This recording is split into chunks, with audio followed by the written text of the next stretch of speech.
Professor Tilk paused as the outer atmospheric shields of the lecture dome adjusted with a low hum, filtering in the light of the triple suns in a sharp, sterile glow. He had delivered this lecture 89 times, never once deviating from his first sentence. It was etched into the substrate of his soul. "If a human ever enters your lab," Tilk began, his voice steady, his mid-forehead luminescent scale pulsating in sync with the amplifier node embedded in the dais, "do not engage, do not tempt, do not encourage, simply report and retreat." As always, the new xenobiology cohort reacted predictably. Some fluttered their ocular sacs in confusion, others chuckled politely with the edge of nervousness. The Veltari twins at the back exchanged synchronized twitches of their antennae, which among their species equated to the phrase, "he's being dramatic again." Tilk let the silence sit a moment longer, scanning the rows of varied species. His students spanned 25 systems, many of them highly advanced in intellect and physiology, but none prepared for what Earth had cultivated in its damp, unstable biosphere. "Humanity," he continued, "is not merely curious, it is compulsively so. That compulsion, unbound by instinct or common sense, has led to both medical miracles and planetary detonations. Do not mistake their fragility for passivity." Right on cue, the door hissed open. A cart squealed across the metallic floor, clattering in uneven rhythm. The class turned in collective dismay as a figure staggered in tall, pale, soaked from collar to boot in iridescent blue liquid. His flight suit was singed on one shoulder, and the crate he wheeled bore a bright warning. "Danger. May contain live samples." The figure beamed. "Sorry I'm late," he said, wiping a goggle off with his sleeve, which only smeared more blue across his face. "I wrestled a symbiotic eel this morning. You wouldn't believe where it tried to crawl." There was a collective silence, the kind reserved for catastrophes in slow motion. A Veltari student gagged, audibly. The human later identified as Alex Patterson unlocked the crate with a casual flick and plopped onto the seat closest to the lectern. Tilk could already smell disaster under the chemical solvent. The professor adjusted his photonic display without a word, his head frills dimmed to a worried green. The next cycle confirmed his fears. Biochemistry of hostile ecosystems. Week 2. Alex raised his hand uninvited just as Tilk began outlining Lorgbile's corrosive properties and its neurosuppressive effect on most carbon-based life. "So," Alex asked, "has anyone tried ingesting it to build immunity? I mean small doses?" Tilk blinked once. "Number, because that would be—" "I'll do it." Before anyone could stop him, he'd extracted the tiny amber vial meant for microscopic slide analysis, swished it thoughtfully, and downed it. The class erupted. 3 medtechs had to stabilize his stomach lining with nanofoam. He vomited for 8 straight hours, lost 5 kilograms, and nearly ruptured a blood vessel in his eye. He asked for a barf bag and a notepad, and continued jotting observations between convulsions. "Fascinating stuff," he wheezed. "Kind of like tequila, but more bite." He was kept overnight in the med bay under strict supervision. Fluids were administered intravenously. His electrolytes were monitored hourly. His intestinal motility was evaluated by a baffled choral nurse, who later refused to treat humans ever again. By morning, he was upright again, haggard, slightly dehydrated, but already reviewing enzyme reaction charts. Week 3. Lab 4. Tilk had just finished demonstrating the correct configuration of a centrifuge when he noticed Alex at the back corner, quietly disassembling the base of his unit. "Why does it have to be upright?" Alex asked. Tilk inhaled slowly. "Because of gravity, Mr. Patterson, gravitational stabilization. But in microgravity, wouldn't a diagonal axis?" The rest was lost to a whump-thunk squing as the centrifuge launched its sample tube through the lab's acoustic shielding and into the ceiling, where it embedded like a javelin. Everyone ducked. The sample had contained trace gas plasma from a volatile subspore. An hour later, campus engineering reported minor ceiling damage. Alex received 2 stitches on his eyebrow. He wore them like a badge. Week 4. Reproductive systems of exoterrans. Alex sat forward, beaming. "So, voluntary fertilization trials. Is that a sign-up thing or—" A student from Thalox 4 recoiled so violently she dropped her scent translator. The class froze. 3 students formally withdrew from the course by that evening. One filed a grievance under Article 14. B. Emotional trauma via interspecies eye contact. Tilk didn't speak to Alex for the remainder of the week. He merely stared at him in stunned silence, as if trying to will the boy into understanding restraint through sheer telepathic hope. Week 6. Advanced Ethics and Sentience. A class discussion about parasitic control mechanisms had just begun when Alex raised his hand. If the parasite gives you vivid dreams, creative insight, maybe even temporary euphoria, is it really parasitic, or maybe just misunderstood? What followed was not debate. It was chaos masquerading as discourse. A Rollin scholar broke down sobbing halfway through her response.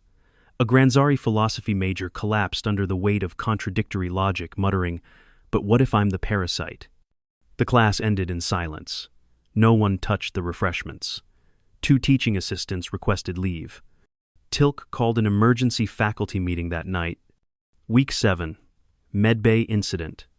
Security discovered Alex inside a modified cryo chamber in his dorm, surrounded by notepads and biometric recorders. His body temperature had dropped to 89, 6 degrees Fahrenheit, mild hypothermia, and his fingers were blue around the knuckles.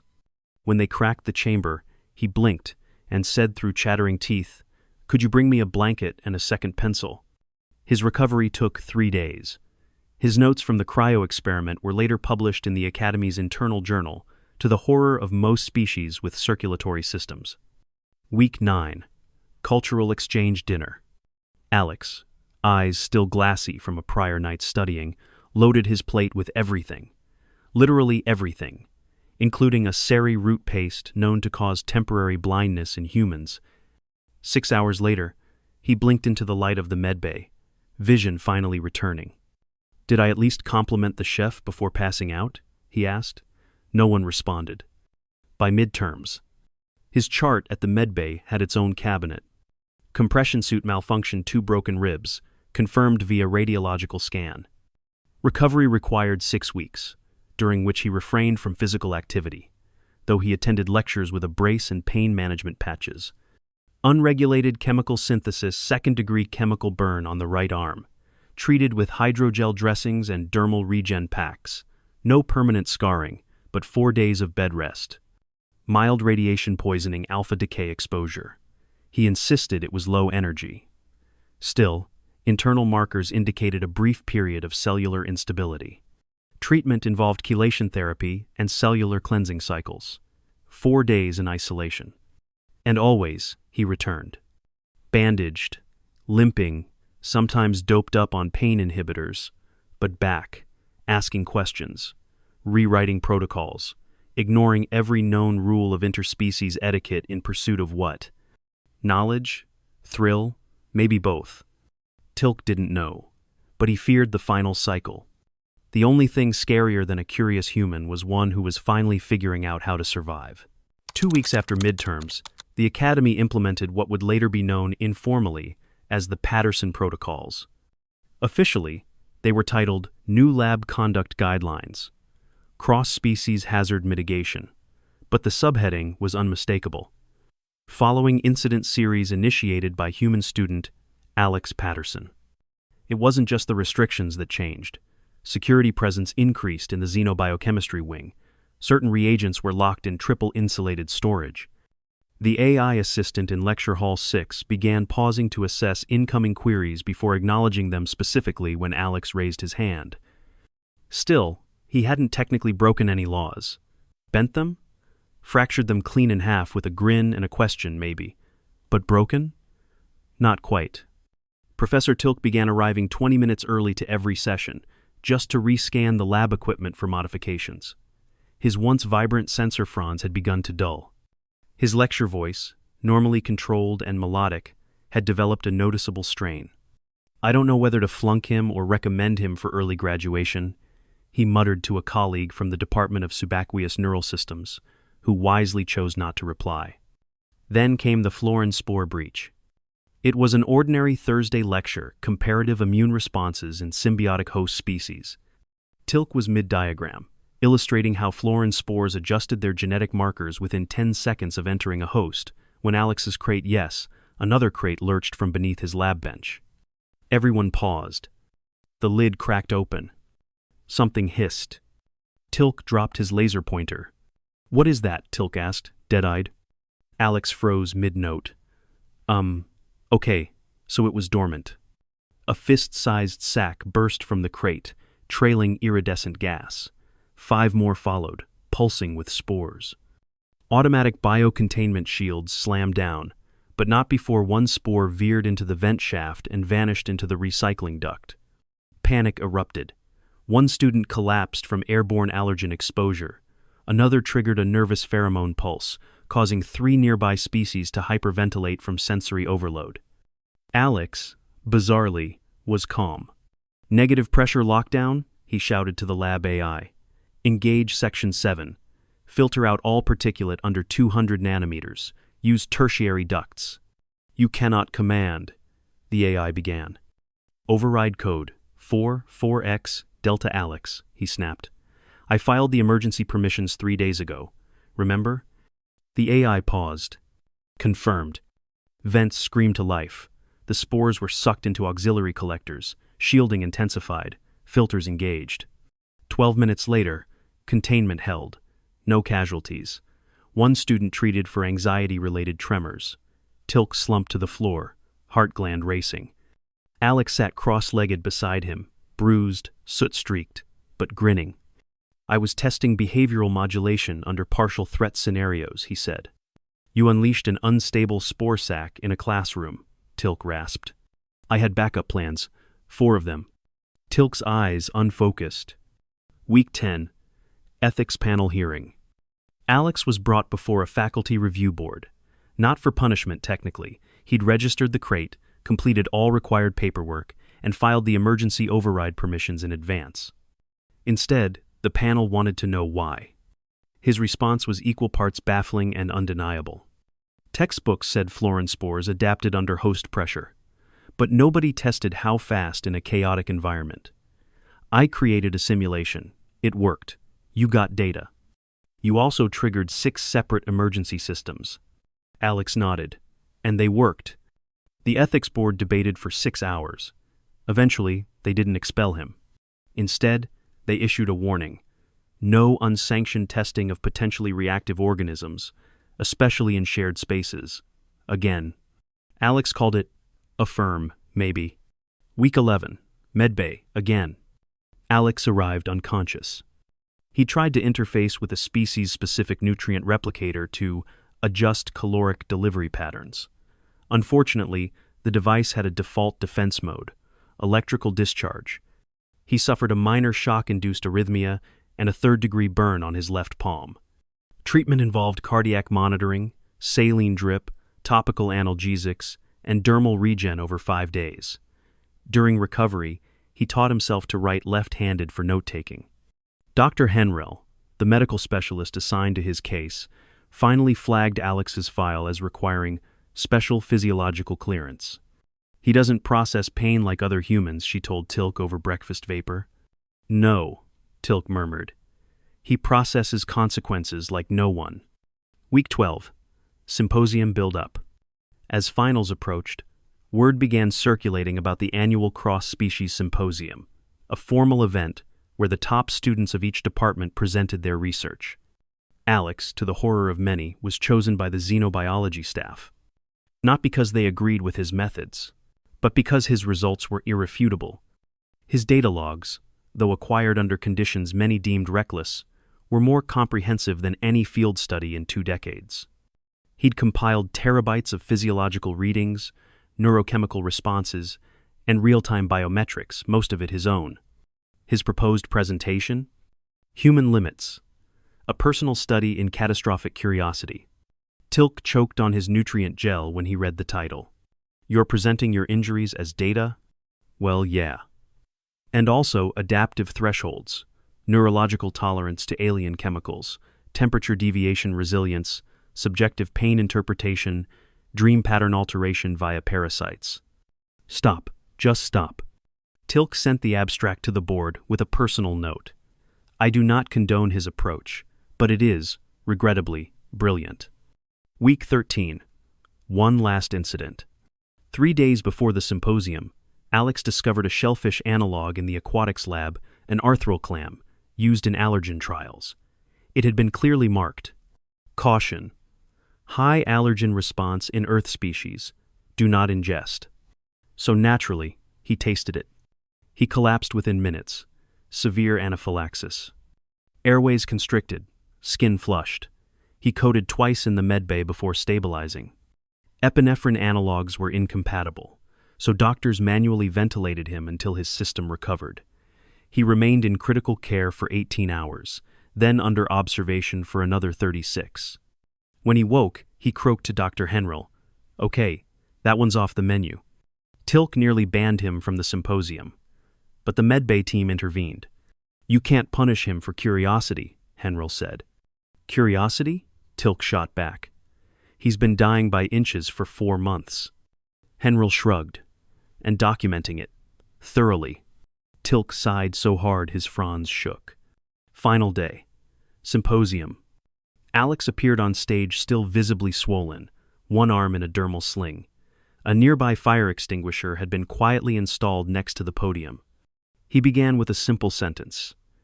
"If knowledge hurts, does that make ignorance painless?" Then he walked through everything. Every spore, every sting, every bruise and fever, and reaction and breakthrough. The audience was silent. A Saran scholar fainted when he detailed his cryo-experiment. A Kirked philosopher asked for access to his dream logs. A Veltari technician muttered, "I hate that he makes sense." Tilk watched from the back, arms folded, eyes narrowed. When the applause came hesitant, confused, but real, he let himself feel a strange, unwelcome flicker of pride. Maybe, he thought, disasters weren't always warnings. Sometimes they were lessons. Alex's grade? A. Eyes. He lost points for submitting his final paper while still on respiratory recovery from shellfish-induced anaphylaxis. Tilk wrote one comment in the margin. "You terrify me. Never stop asking questions. But maybe, ask them from a safe distance next time." There were 2 weeks of relative quiet after the symposium. Professor Tilk had begun to hope. Alex attended lectures without reconfiguring anything. He arrived on time, remained seated, and remarkably refrained from ingesting unapproved substances. There were even whispers he'd started sleeping. Real, full-cycle rest. Medbay staff reported fewer late-night check-ins. Campus security said he hadn't attempted to bypass a single restricted zone in days. That silence should have been comforting. Instead, Tilk's sensory fronds twitched every morning in dread. Experience had taught him that stillness often preceded eruption. The detonation came on the 12th day of peace. It started in the hydroponic biome. The lab's AI detected an unplanned spike in metabolic activity from one of the carnivorous vine specimens, a thornmaw creeper, genetically engineered to only bloom under specific biochemical triggers. Tilk had lectured about it extensively. The plant's flower, should it ever open, released a pollen cloud capable of sedating even a Brontian warhound. The bloom required 2 things: adrenaline and oxygen-rich plasma. It was designed not to bloom. Until it did. Security footage showed Alex, braced against the far wall, sweat-drenched and panting, coaxing the vine upward with his left hand. A small bleeding cut on his arm glistened under the bioluminescent lights. He whispered something. Then the bloom opened, majestic and terrifying. The lab filled with shimmering violet mist. He collapsed. The AI triggered emergency purge cycles. No other students were harmed, though one fainted after getting pollen in his gill slit. Alex was found 10 minutes later, still breathing, lips blue, pulse erratic. He was rushed to medbay. Medical log. Patient Patterson, Alex. Time 0. Subject unresponsive on arrival. Pupils dilated. O2 saturation, 63%. Blood pressure, unstable. Time +6 minute. Sedation compound identified in bloodstream. Hematology reveals reaction to neurotoxic pollen. Time +22 minute. Subject regains consciousness briefly. Asks, "Did it work?" before slipping under again. Time plus 3 hours. Stabilized. Pulmonary cleanse successful. Internal markers recovering. Projected recovery. 8-10 days minimum, with reduced exertion for an additional week. Re-exposure inadvisable for life. Tilk visited the medbay himself. He stood by the bed for a long moment, watching the boy sleep beneath oxygen mist and IV lines. Alex looked human, tired, worn down. No trace of the storm he usually carried into every room. "You are a plague," Tilk murmured. Alex's eye cracked open. "Thanks for visiting. You risked permanent neurological damage to make a flower bloom." Alex's voice was hoarse. It was an emotional support vine. Tilk exhaled through his secondary pore, in what his species called a disappointment sigh. "You bled to trick it into opening. It reacts to adrenaline," Alex mumbled. "I had to get my heart rate up somehow." "And how did you do that?" "I ran up and down the vertical irrigation wall until I passed out. Then I slapped myself awake and played music with a fast tempo." "You are going to die here," Tilk said flatly. Alex shrugged or tried to. "Wouldn't be the worst place." The next day, Tilk convened a private faculty meeting. He did not ask to expel Alex. Instead, he requested something radical. "I propose," he said, "that we redesign our curriculum to account for human variables, not to prevent students like Patterson from enrolling, but to survive them." The room exploded in arguments. One professor suggested full species bans. Another proposed a dedicated facility far from combustible materials. Yet another head of psychology argued that Alex represented the exact kind of learner the academy should foster, if not idolize. "He's asking the questions we don't dare voice," she said, "and somehow surviving the answers." "But at what cost?" Tilk shot back. The debate ended with an unusual consensus. The curriculum would evolve. Week 16, Capstone Simulation. The final exam for xenobiology students was a high-fidelity simulation, typically a controlled ecosystem scenario requiring students to maintain environmental stability while navigating interspecies medical emergencies. This year, the simulation suffered a catastrophic cascade failure. A software bug introduced 2 predator species into the habitat zone. One emitted destabilizing sonar, the other had regenerative venom. The safeties froze. Students panicked. A Sarin tech was cornered. The Veltari twins locked themselves in the observation bay. Staff debated how to intervene without breaching the scenario's isolation barrier. Then someone noticed Alex had entered. He wasn't enrolled for that section. He wasn't even scheduled to be in the building. Tilk, watching from the command node, paled. What is he doing? Alex had pulled a fire gel pack from the wall, ignited it to attract the sonar predator, and lured it away while dousing himself in scent-neutralizing foam to throw off the venomous one. He navigated the unstable terrain, herded the students toward the simulated exit, and used a compressed water valve to short out the malfunctioning holographic barrier. 8 minutes. Everyone survived. Alex required 3 stitches to his thigh after tripping on a rock. He called it a minor price for interspecies solidarity. The faculty called it grounds for disciplinary review. Instead, they gave him a medal. Reluctantly, graduation approaches. Alex's academic record was bizarre. Full marks in applied xenobiology, near perfect attendance, highest injury rate on record, total time spent in medbay, 127 hours. But his thesis, an expanded version of Human Limits, was under review for publication in 3 interstellar journals. Several species had already requested cultural briefings based on his behavioral models. One student, the Veltari, who had once gagged upon his arrival, now sat with him daily at meals. Her name was Sorel. She still flinched when he touched anything mechanical. "I don't understand you," she said once. "Same," Alex replied, mouth full of synth toast. "You chose pain, repeatedly. I chose to know what the rest of you were too scared to touch. You call that bravery?" "No," Alex said. "I call it debt. Earth sent me here with a scholarship. I figured I'd make it count." She didn't respond for a long time. Later, she asked to co-author a paper with him. Professor Tilk, end of cycle report. Mr. Patterson remains an anomaly. He ignores protocol, provokes danger, and engages with the scientific method like it's a contact sport. He is, by all reasonable metrics, a threat to academic stability. And yet, he has forced us to rethink more than our safety procedures. He's questioned our assumptions, disrupted our complacency, demonstrated, repeatedly, that learning does not come without risk. Humans, I once warned, are to be observed with caution. I now amend that statement. Humans, especially Patterson-type variants, are to be studied with awe, and perhaps a medical drone on standby. The commencement ceremony began without fire. This fact, while seemingly unremarkable, was noted with audible relief by 3 faculty members, 2 medics, and the quartet of maintenance drones positioned strategically around the perimeter of the central hall. The fire extinguishers were visible, just in case. The seats were arranged by species, color-coded for dietary compatibility and social pheromone compatibility, except for one. Row D, seat 5, human. The only one. Alex Patterson arrived 10 minutes early, wearing a pressed robe over what was, unmistakably, a patched compression suit.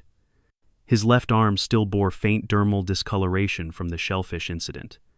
A bandage peeked out beneath his collarbone from a recent suture removal. He looked around, breathed in, and smiled.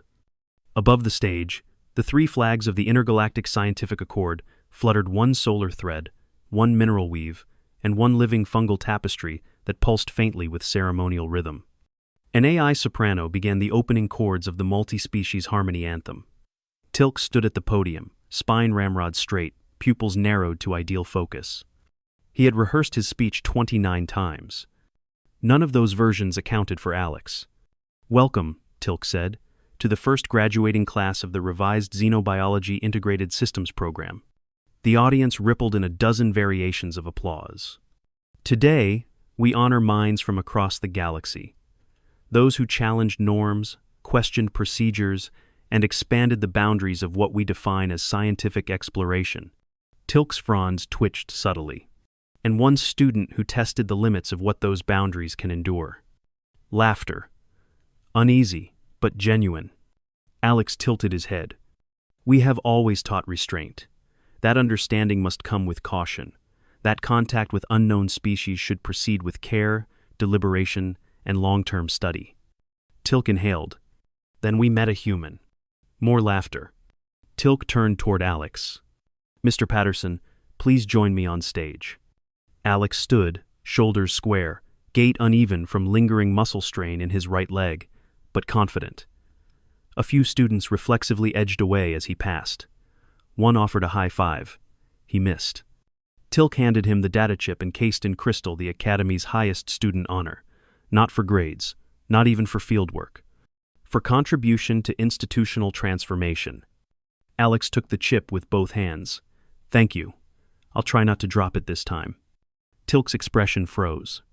"Please begin your closing remarks," he said, and stepped back half a pace, just far enough that he was out of range, should the microphone detonate. Alex adjusted it. No detonation. "Hi, I'm Alex. I'm from Earth. That weird blue planet you put disclaimers on now." That got a few chuckles. "I came here to learn xenobiology. I thought that meant studying weird animals and getting maybe mildly stung. Instead, I got chemically poisoned, temporarily blinded, electrocuted, frostbitten, nearly eaten, briefly allergic to my own blood, and sedated by an angry vine." He paused. "I wouldn't change a thing." Tilk coughed behind him, quietly. "I know I scared some of you. I made others angry. But most of what I did wasn't about proving anything. It was about experiencing everything you only read about." He held up his bandaged hand. "This scar came from a regenerative predator simulation. I got it saving a group that hadn't trained for real emergency protocols. I knew how to because I'd already messed up a lot." A Saren student nodded slowly. "I didn't come here to be reckless. I came here because books can't feel pain. They don't vomit bile. They don't dream after being exposed to symbiotic neurotransmitters." There was a murmur of uncomfortable agreement. "I believe science isn't just about knowledge. It's about contact, risk, and, yeah, sometimes really dumb ideas with backup plans." He looked out over the crowd. I hope I made this place better. I hope I helped you see what humans do best: adapt. We take chaos and turn it into understanding. We break bones and still ask questions. We burn our tongues and go back for seconds, because knowing is never enough. He tapped the podium, then added softly, "Also, please stop locking the medical fridge. It's really hard to make a proper electrolyte blend without magnesium chloride." The entire medbay section groaned in unison. Tilk returned to the podium. He didn't push Alex away, merely leaned toward the mic. "And that," he said, "is why we now have student incident insurance." The hall erupted. Applause rang in every frequency. Scent trails of appreciation were released. A few species mimicked the human tradition of standing ovation, some by levitating, others by shedding a respectful layer of epidermal scales. Alex bowed. It wasn't elegant. He bumped the mic, lost balance slightly, and nearly tripped on the edge of the stage. But he bowed. 3 hours later. Campus courtyard. Tilk found him sitting alone, cross-legged in the grass beside the central hydroponics dome. The air was heavy with post-ceremony relief. Students drifted in celebratory clusters. "You stayed behind," Tilk said, settling down beside him carefully, as always. "I needed a minute. Is the grass inducing an allergic reaction?" "Not yet." Tilk's fronds twitched. They sat in silence for a while, listening to the dull thrum of the filtration towers and the distant laughter of graduates, relieved to no longer be test subjects. "I never hated you," Tilk said at last. "I never tried to make you hate me," Alex replied. "I just couldn't learn any other way." Tilk studied him. "You broke 11 pieces of lab equipment. 11 that you know of. You rewrote 4 protocols. Technically, I rewrote 7. The others are just unofficial amendments. You made 3 students reconsider their major. They'll thank me when they're not mauled by floral apex predators." Tilk gave a slow, grudging nod. "What will you do now?" "Don't know. Maybe fieldwork. Maybe Earth. Depends if anyone's still willing to hire me after reading my file." "There's a line of researchers from 3 systems who already have," Tilk said quietly. Alex turned. "Seriously?" "Some are studying human resilience. Others want to develop trauma-informed educational models. One wants you to help them design containment labs that assume maximum illogical input." Alex beamed. "That's weirdly flattering." Tilk stood. "Promise me something." Alex raised an eyebrow. "If you go into the field, any field, always bring backup. Real backup. Not just adrenaline and notebook paper. Deal. And don't eat anything untested." "Define tested." Tilk sighed. "Just go." Final entry. Professor Tilk's private log. Patterson graduated today. I should feel relieved. I expected him to leave a crater in our legacy. Instead, he left a spark. We've updated 17 protocols, revised 6 training modules. Our enrollment is up by 9%, including more humans. I warned them. They came anyway. The next batch will arrive next cycle, wide-eyed, curious, possibly flammable. And I will repeat the same line I always do. If a human enters your lab, do not engage, do not tempt, do not encourage, simply report and retreat. But inside, I'll remember Patterson. And I'll hope they don't retreat too far. Because disasters can teach us more than caution ever could.